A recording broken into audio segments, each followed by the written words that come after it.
सुप्रभात बच्चों। आज हम लोग 10वीं कक्षा के स्पर्श के पद्य खंड को पढ़ने के लिए जा रहे हैं, जिसका शीर्षक है साखी।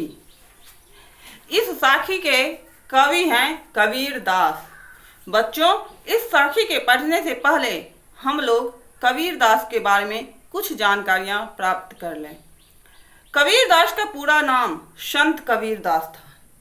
इनके जन्म स्थान एवं जन्म काल के संबंध में अनेक किंवदंतियां हैं, लेकिन कबीरपंथियों के मान्यता के अनुसार इनका जन्म लगभग 1400 ईस्वी के आसपास में हुआ था।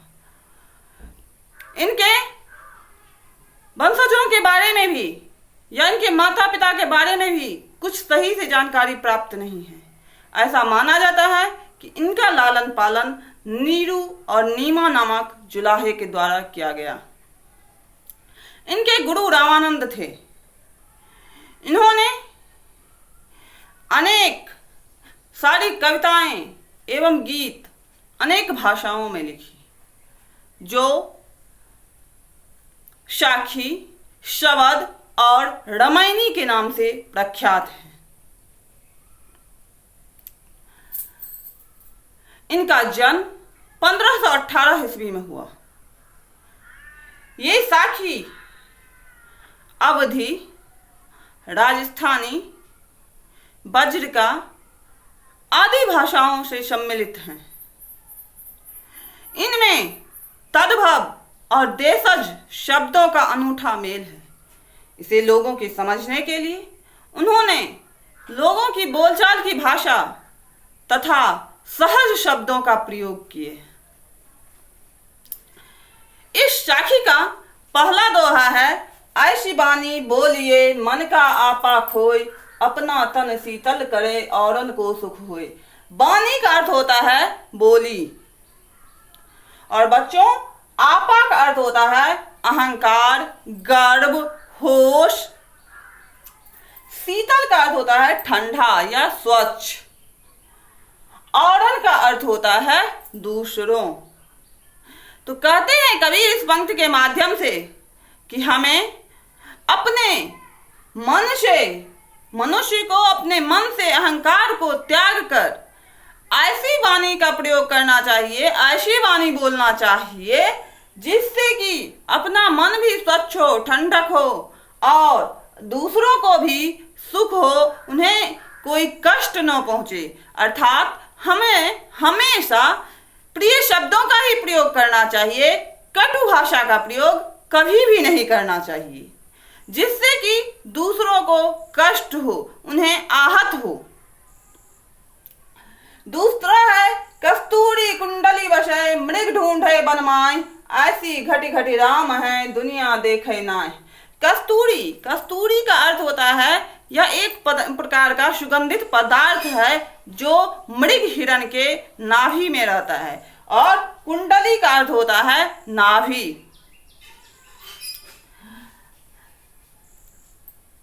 और घटी घटी, घटी घटी का अर्थ होता है कन कन में। तो कवि इस पंक्ति के माध्यम से कहते हैं कि कस्तूरी जो एक प्रकार का सुगंधित पदार्थ है वह हिरण के नाभि में रहता है, लेकिन उस बात से वे अनजान हो करके उस सुगंध की खोज में वन में भटकते रहते हैं। वैसे ही प्रभु हर कण कण में व्याप्त हैं, लोगों के हृदय में उनका वास है, लेकिन मनुष्य इस बात से अनजान बने हुए उन्हें मंदिरों में, मस्जिदों में, तीर्थ स्थानों में ढूंढते रहते हैं। कवि कहना चाहते हैं कि उन्हें खोजने की तो कोई जरूरत नहीं है, वह तो कण कण में व्याप्त है, वह तो सर्वव्यापी है। तीसरा, जब मैं था तब हरि नहीं, अब हरि है मैं नहीं, अब सब अंधियारा मिट गया जब दीपक देखिया माय। मैं का अर्थ यहाँ पे है अहंकार। तो कहते हैं कि जब मैं था, माने मेरे मन में जब अहंकार था, तब हरि का वास नहीं था, तब भगवान मेरे हृदय के अंदर वास नहीं करते थे। और जब मेरे मन के अंदर में भगवान का वास होने लगा, तब मेरे मन से अहंकार, अज्ञानता रूपी अहंकार अपने आप निकल गई। जैसे दीपक के जलते ही सारी जाते हैं, वैसे ही प्रभु के प्रकाश पाते ही मेरे मन के अंदर से सारी अज्ञानता रूपी अंधकार मिट गई। चौथा है, सुखिया सब संसार है, खाए अरु सोवे, दुखिया दास कबीर है, जागे अरु रोवे। अरु का अर्थ होता है अज्ञानता। कहते हैं सुखिया, संसार में सभी लोग सुखी हैं, वे अज्ञानता में, अज्ञानता रूपी अंधकार में डूबे हुए हैं। वे खाते हैं और सोते हैं, उसी में सुख मानते हैं, उसी को सुखी समझते हैं। लेकिन यह दास कबीर जो है वह जागता है और रोता है, क्योंकि वह अज्ञानता रूपी अंधकार को हटा करके प्रभु की पाने की आशा रखता है। बिरह भुवंगम तन बसे, मंत्र न लागे कोई, राम वियोगी ना जीवे, जीवे तो बौड़ा होई।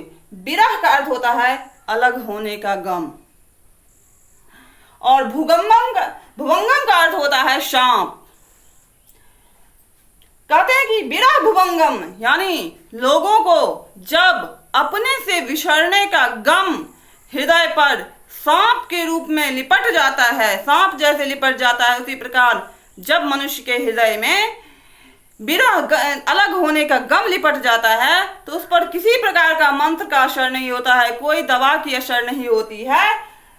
जैसे भगवान के वियोगी यानी भगवान से अलग होकर कोई भी मनुष्य जीवित नहीं रह सकता है, और अगर वह भगवान से अलग होकर के जीता है तो उनकी स्थिति बौड़ा, बौड़ा का अर्थ होता है पागल, यानी उनकी स्थिति जो हो जाती है वह पागलों की तरह हो जाती है। उनका दिमाग सही रूप से, उनका मस्तिष्क सही रूप से काम नहीं कर पाता है। अगला, निंदक नेरा राखिए, आंगन कुटी बंधाए, बिन साबन पानी बिना निर्मल करे सुभाए। निंदक का अर्थ होता है निंदा करने वाला, और नेरा का अर्थ होता है समीप, आसपास। तो कहते हैं निंदक नेरा राखिए, यानी निंदा करने वाले को हमेशा अपने आसपास रखना चाहिए।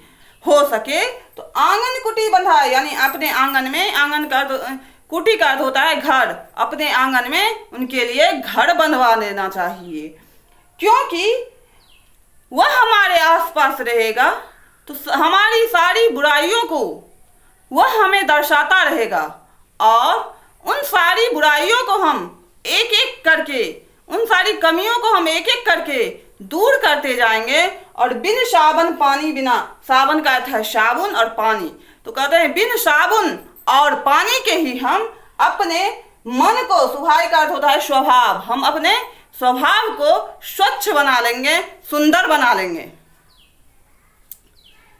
अगला है, पोथी पढ़ी पढ़ जग मुबा, पंडित भया न कोई, एक अशीर पीब का पढ़े सुपंडित हो। कहते हैं कवि इस पंक्ति के माध्यम से कहना चाहते हैं कि पोथी पढ़ी पढ़ जग मुबा, यानी यह पुस्तक पढ़ते पढ़ते, मुबा का अर्थ होता है, जग का अर्थ होता है संसार, और मुबा का अर्थ होता है मरना, यानी इस किताब को पढ़ते पढ़ते ये संसार मर गया, लेकिन पंडित कोई भी नहीं बन सका।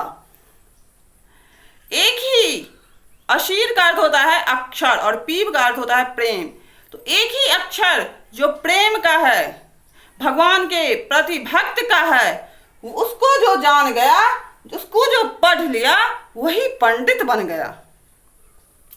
और अंतिम है, हम घर जालियां आपना, लिया मुरारा हाथ, अब घर जालो ताश का, जे चले हमारे साथ। जालिया का अर्थ हुआ जलाना।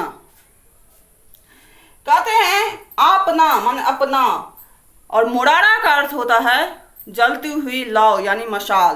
कहते हैं इस पंक्ति के माध्यम से कवि कि हम घर जलाया आपना, मैंने अपना घर जला लिया, अर्थात मोह माया को त्याग कर मैंने सन्यासी के पथ को चुन लिया, और अब मैं अपने हाथ में मुरारा ले लिया हूँ, मशाल ले लिया हूँ। अब घर जालो ताश का, अब मैं उनका घर जलाऊंगा, ताश का अर्थ होता है उसका, अब मैं उसका घर जलाऊंगा, जे चले हमारे साथ, जो मेरे साथ चलने के लिए अग्रसर होंगे। जो व्यक्ति अपनी मोह माया को त्याग कर इस सन्यासी के पथ पर चलने के लिए अग्रसर होंगे, अब मैं उन्हें अपना साथ लूंगा।